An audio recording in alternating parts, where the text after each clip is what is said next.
Great. So this, I'm switching to Anybody Can Do Anything, because the beginning of this book, how many people have read this one? A little bit fewer, okay. The beginning of this book starts with her fleeing the farm. And she flees and the details and the actual history behind that, I think Paula can tell you a little more about. But in this book, and in her account of it, however closely it resembled what really happened, she leaves very suddenly. She hears from her sister Mary that she has a job in the city, and that finally she decides she cannot stand this anymore and cannot stand him anymore. And so she leaves all of a sudden. And her return back to Seattle from this area is just one of the most beautiful passages, I think, in Betty McDonald. Not the most humorous, but one of the most beautiful. So I'll read just a few minutes of it, and I'm going to skip ahead to, well, I'm going to skip through it. Okay.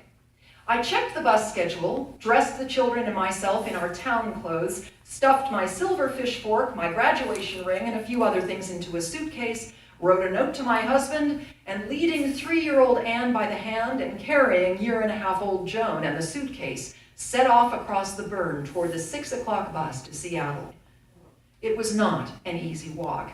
The road, following the course of an ancient riverbed, meandered around through the sopping brush, coiled itself around huge puddles, and never ever took the shortest distance between 2 points.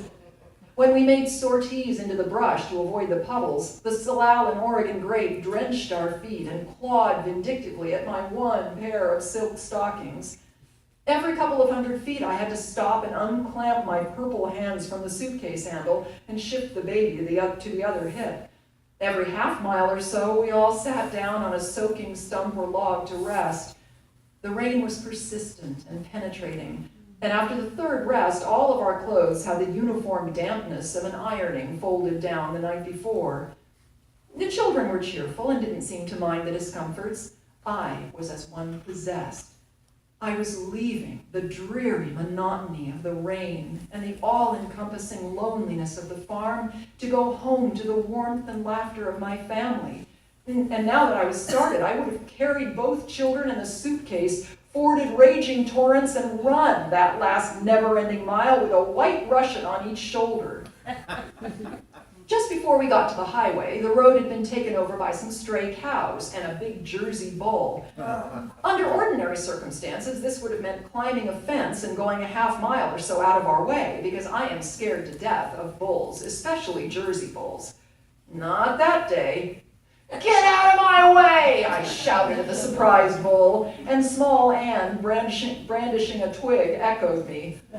The bull, sulkily grumbling and shaking his head, moved to one side. If he hadn't, I think I would have punched him in the nose. When we finally reached the highway, I sat the children on the suitcase and listened anxiously for the first rumble of the bus.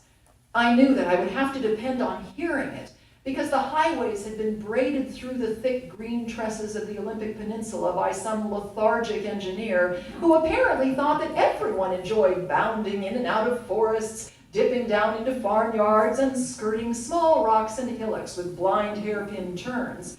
And at the intersection where I had hoped to catch the bus, and catch was certainly the right word, the bus would be visible only for that brief moment when, having leaped out of Mr. Hansen's farmyard by means of a short, steep rise, it skirted his oat field before disappearing around a big rock just beyond his south fence. I knew that I had to be ready to signal the driver just as he appeared over the brow of the Hansens' barnyard, and in my eagerness, I flagged down 2 empty homeward-bound logging trucks and the feed man before I heard the bus.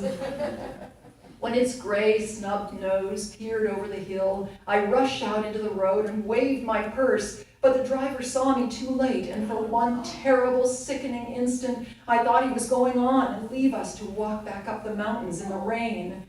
But he screeched to a stop and waited at the big rock, and I grabbed the suitcase and the children and ran down the road, and then we were aboard, in a front seat where I could urge the bus along and be ready for the city when it burst upon me with all its glory of people and life. I'm just going to skip to the very end of this section, which I think is extraordinary.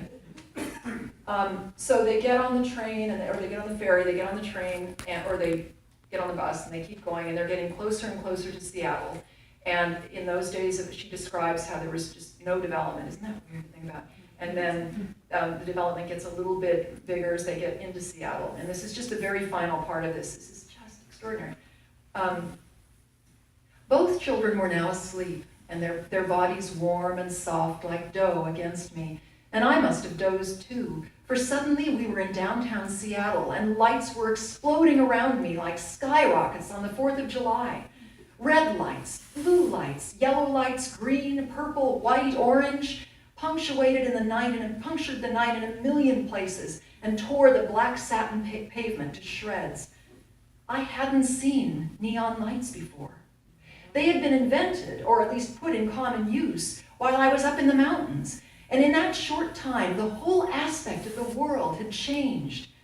In place of dumpy little bulbs sputteringly spelling out cafe or theater, there were long, swooping spirals of pure, brilliant color. A waiter, outlined in bright red with a blazing white napkin over his arm, flashed on and off over a large cafe. Puget Sound Power and Light Company cut through the rain and darkness, bright blue and cheery. Cafes, theaters, cigar stores, stationery stores, real estate offices with their names spelled out in molten color welcomed me to the city. The bus terminal was ringed in light. Portland, New York, San Francisco, Bellingham, Walla Walla, it boasted in bright red. How gay and cheerful and prosperous and alive everything looked.